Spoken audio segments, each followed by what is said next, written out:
প্রিয় দর্শক মণ্ডলী, পরম জ্ঞানী এবং একান্ত রামভক্ত ব্রাহ্মণ সন্তান কাকভূষণ্ডী গুরুদেব লোমশ মুনির অভিশাপে কাক দেহ প্রাপ্ত হয়ে নীলগিরি পর্বতে ২৭ কল্পকাল একান্ত রাম ভজনে রত ছিলেন। তিনি নিত্য রামকথা পরিবেশন করতেন। তার কাছে ভাগবত শ্রবণ করার জন্য কত মুনি ঋষি এসে উপস্থিত হতেন। একদিন সেখানে উপস্থিত হলেন বিষ্ণুবাহন পক্ষীরাজ গরুড়। তিনি পরম ভক্ত কাকভূষণ্ডীকে ৭টি প্রশ্ন করেছিলেন।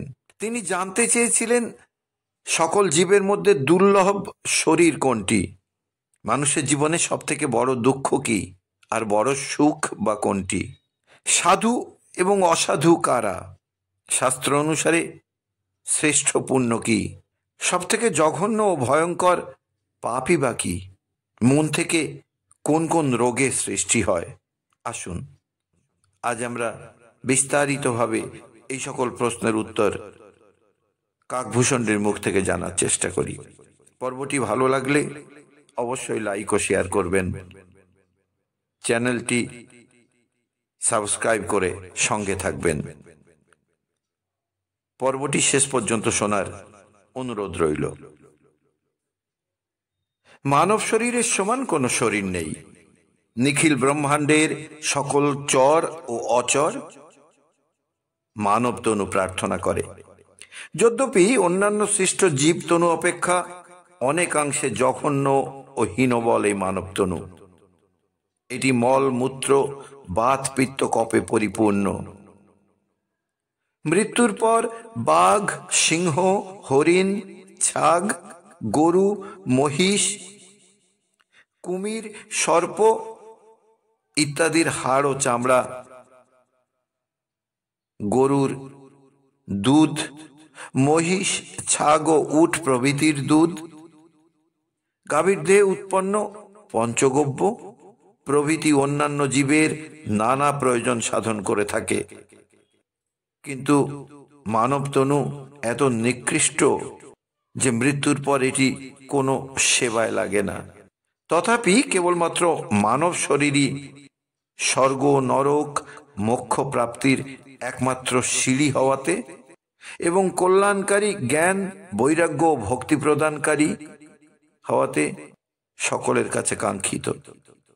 এমন মনুষ্য শরীর ধারণ করে যে সকল মানব ঈশ্বরের ভজনা করে না এবং নিকৃষ্ট বিষয়ভোগে রত হয়, অনুরক্ত হয়, তারা কেবলমাত্র মহামূল্যবান ও দুর্লভ পরশমণি পেয়েও নিজের হাতে তা ফেলে দেয় এবং তার বদলে অসার চকচকে কাঁচকে কুড়িয়ে নেয় অনেক যত্ন করে। অর্থাৎ যে সাধন ভজন তাকে ঈশ্বর প্রাপ্তি তথা মোক্ষ প্রদান করবে তা অযতনে, অবহেলায়, অবলীলায় ত্যাগ করে এবং যে বিষয়, ব্যক্তি, বস্তু, পদার্থ তার বন্ধনের কারণস্বরূপ তার দিকে অনুরক্ত হয়ে দুর্বিষহ দুঃখকে আমন্ত্রণ করে। অথচ শাস্ত্র অনুসারে সর্বাপেক্ষা সুন্দর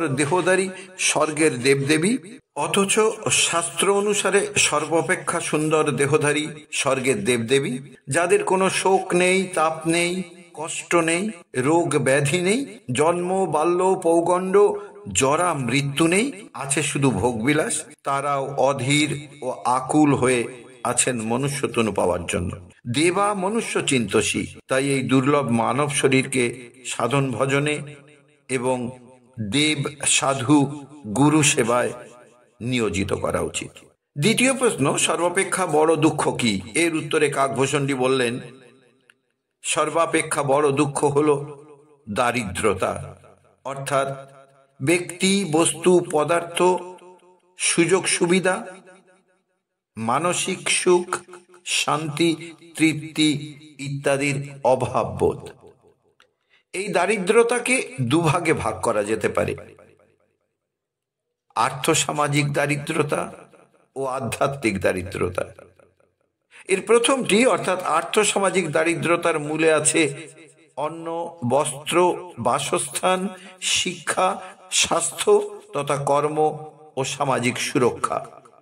এই অভাবগুলি অনেকাংশে বাইরে থেকে অন্যের দ্বারা খানিকটা বা পুরোপুরি দূর করা সম্ভব হতে পারে। কিন্তু দ্বিতীয়টি অর্থাৎ আধ্যাত্মিক দারিদ্রতা। এগুলি দেহের ভিতরে সৃষ্টি হয় কখনো তীব্র কামনা বা আকাঙ্ক্ষা পূরণের অভাবে, কখনো তীব্র লোভ বা লাগাম ছাড়া লালসার কারণে, আবার কখনো ক্রোধ, দম্ভ, অহংকার, ঈর্ষা বা পরশ্রী কাতরতা থেকে। ফলত একটা পাওয়ার আকাঙ্ক্ষা, না পাওয়ার বেদনা, হীনমন্যতা, আত্মগ্লানি, অপরাধবোধ ও অশান্তি অর্থাৎ শান্তির অভাব বোধকে উজ্জীবিত করে। মানুষকে এই অভাব সর্বদা বিতাড়িত করে বেড়ায়। প্রথমটির থেকে এটি বেশি দুঃখদায়ক। এই দারিদ্রতা থেকে মুক্তি পেতে হলে আত্ম উপলব্ধি, নৈতিক ও ধর্মীয় জীবনযাপন এবং ব্যক্তি, বস্তু, পদার্থের উপর আসক্তি ত্যাগ করতে হবে। তৃতীয় প্রশ্ন উত্তরে কাকভূষণটি বললেন, হে পক্ষীরাজ, সাধুসঙ্গ অপেক্ষা বড় সুখ আর কিছু হতে পারে না। প্রকৃত সাধুসঙ্গ হল প্রকৃত সাধু বা নিষ্কাম ত্যাগী ধার্মিক ব্যক্তিগণের সঙ্গ বা সান্নিধ্য, যা আমাদের জীবনের আধ্যাত্মিক উন্নতি ঘটায়। সাধু সঙ্গে শিক্ষা লাভ করে তাদের জীবনের অভিজ্ঞতা ও জ্ঞানের আলোকে সঠিক দিশা ও সঠিক পথে জীবনকে পরিচালিত করা যায়। সাধুসঙ্গ আত্ম উপলব্ধি ও আধ্যাত্মিক উন্নতির পথ প্রশস্ত করে দেয়। তাদের জ্ঞানপূর্ণ আধ্যাত্মিক আলোচনা মনের ময়লা ধুয়ে দেয়, সংশয় ঘুচে যায়, মন নির্মল ও পরিশুদ্ধ হয়। সাধুসঙ্গ মানুষকে সৎ ও আদর্শবান হতে সাহায্য করে। তাদের আচরণ, কথা ও আনন্দময় জীবনযাত্রা থেকে ভালো গুণাবলী অনুসরণ করে প্রকৃত সুখী হওয়া যায়। সাধুসঙ্গ থেকে সাধুদের ত্যাগময় জীবনযাত্রা, তাদের করুণা ও পর উপকারিতার আদর্শ, তাদের আত্মসংযম মানুষকে জাগতিক সুখ ও পার্থিব আকাঙ্ক্ষা থেকে দূরে সরিয়ে আত্মিক শান্তির, অপার্থিব সুখের সন্ধান দেয়। সাধুসঙ্গ জীবহৃদয়ে ঈশ্বরের ভক্তি লাভ করায়, যা জীবনের পরম লক্ষ্য ঈশ্বর প্রেম বা মুক্তি ও পরম আনন্দ প্রাপ্ত করায়। আর এইগুলি তো সুখের চাবিকাঠি। সাধুদের সহজাত প্রবৃত্তি হলো দেহ, মন, বাক্য দ্বারা পরোপকার করা। সাধু পরের দুঃখ মোচন করতে গিয়ে নিজে গভীর দুঃখ সহ্য করে। সাধু অন্যের দুঃখ নিবারণ করতে গিয়ে ভোজ বৃক্ষের ন্যায় কঠিন প্রতিকূলতা সহ্য করে। শাস্ত্র অনুসারে তিতিক্ষব কারুণিকা উদারা সুহিত সর্বদেহিনাম অজাত শত্রু অনিকেত শান্ত সাধব সাধুভূষণা। তাৎপর্য হলো সাধু হবেন তিতিক্ষা পরায়ণ, অর্থাৎ নির্লোভ, অল্পতেই সন্তুষ্ট চিত্ত। চন্দ্র ও সূর্য যেমন সমগ্র বিশ্বের জন্য সুখকারী ও কল্যাণদায়ক, সাধুও তেমনি হবে সকলের জন্য মঙ্গলময়। জাতি, ধর্ম, বর্ণ নির্বিশেষে সকল জীবের প্রতি উদার দৃষ্টি সম্পন্ন এবং করুণাপূর্ণ হৃদয়ের অধিকারী, সকল জীবের মঙ্গল কামনাকারী। তিনি হবেন মোহ, দ্বন্দ্ব, ঈর্ষা শূন্য, অর্থাৎ শত্রুহীন, স্থায়ী আবাস শূন্য, যেখানে সেখানে রাত্রি যাপনে পরম সুখী, শান্ত চিত্ত এবং সকল সদ্গুণের অধিকারী, কেবল ইষ্ট চিন্তায় মগ্ন ও আচারনিষ্ঠ ভজনশীল। এবার আসি অসন্ত বা অসাধুর কথায়। অসন্ত বা অসাধু তারাই যারা নিজের ক্ষতি করেও অন্যের ক্ষতি বা কষ্টের কারণ হয়। এরা কপটধর্মী, অর্থাৎ বাইরে মিষ্টি ব্যবহার কিন্তু অন্তরে লোভ, দ্বন্দ্ব, মোহ, ঈর্ষা ও চতুরতায় পরিপূর্ণ। নিজের স্বার্থ সিদ্ধি করতে, অন্যের সর্বনাশ করতেও এরা পিছু হটে না। বন্ধন মুক্তির স্থানে এরা মানুষকে আবার মোহপাশে বাঁধার চেষ্টা করে। সাপ ও ইঁদুর যেমন কারণ ছাড়াই অন্যের ক্ষতি সাধন করে, এরাও তদ্রূপ। অধম গ্রহ কেতু যেমন মানুষের জীবনে অন্ধকার ও দুঃখ কষ্ট বয়ে আনে হঠাৎ করে, তেমনি এরাও মানুষের জীবনে আগমন করে দুঃখ কষ্ট ও দুর্দশায় মানুষকে পীড়িত করে। এবার আসি ষষ্ঠ প্রশ্ন, সর্বশ্রেষ্ঠ পুণ্য কি? এর উত্তরে কাকভূষণজি বললেন, হে পক্ষীরাজ, বেদে অহিংসা পরম ধর্ম বলা হয়েছে। একটি বাক্যে বলতে হবে পরহিতায় পুণ্যায়, অন্যদিকে পরপীড়ায় পাপং। আমার দেহ, মন ও বাক্যের যে সেবার দ্বারা মানুষ সুখ পাবে, আনন্দ পাবে, যা মানুষকে শান্তি প্রদান করবে, মানুষের জন্য যা কল্যাণকারী হবে, তা সবই পুণ্য বলে গণ্য হবে।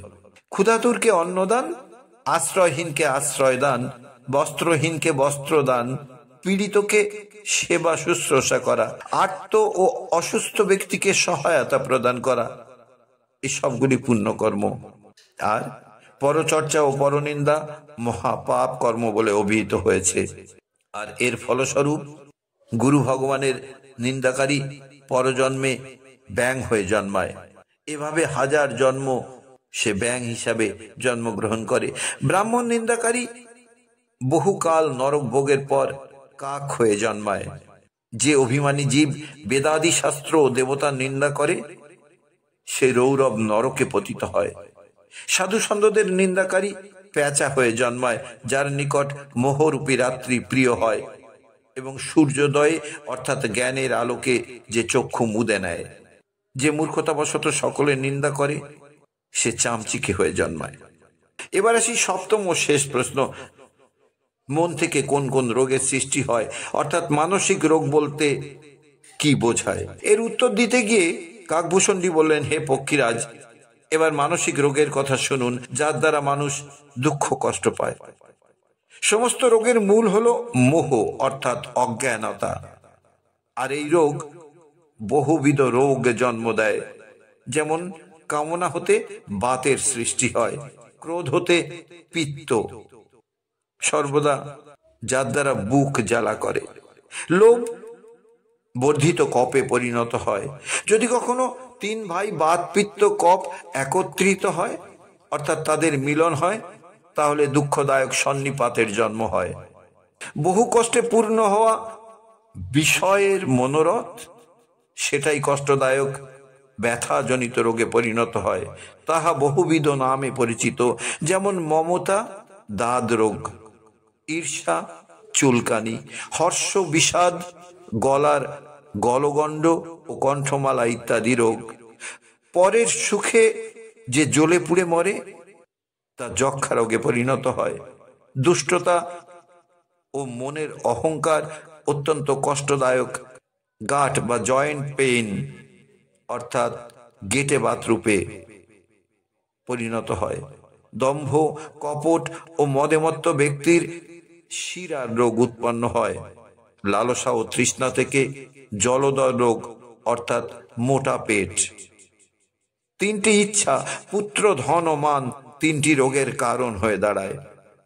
মাৎসর্য বা পরের উন্নতিতে ঈর্ষাবোধ ও অবিবেক, এই দুই প্রকার জ্বর সৃষ্টি করে।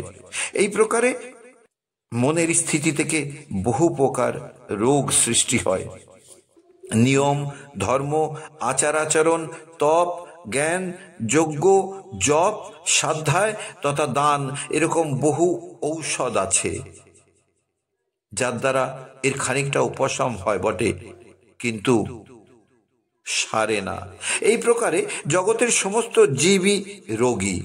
যারা হর্ষ, শোক, ভয়, প্রীতি ও বিচ্ছেদের দুঃখ কষ্ট ভোগ করছে, সবাই এই রোগ ভোগ করছে, কিন্তু সৌভাগ্যবশত কদাচিৎ কেউ একে জানতে বা চিনতে পারে। একে জানতে শিখলে এরা খানিকটা কম কষ্টদায়ক হয়, কিন্তু একেবারে নির্মূল হয় না। বিষয়রূপী কুপথ্য পেলে এরা মুনি ঋষিদের হৃদয়েও অঙ্কুরিত হতে সক্ষম। একমাত্র যদি প্রভু রামচন্দ্রের কৃপা বা পরম প্রেমময় শ্রীকৃষ্ণ যদি কাউকে করুণা করেন, যদি সে সদ্গুরুর সান্নিধ্য লাভ করে এবং তার আজ্ঞা পালনে ব্রতী হয়, তাহলে চিরতরে এই সকল রোগ থেকে সে মুক্তি পায়। শুধু ভক্তমণ্ডলী, আজ এ পর্যন্ত। আশা করি কথাগুলি আমাদের জীবনে পরিবর্তন ঘটাবে। সবাই মিলে বলুন রাধা রাধা।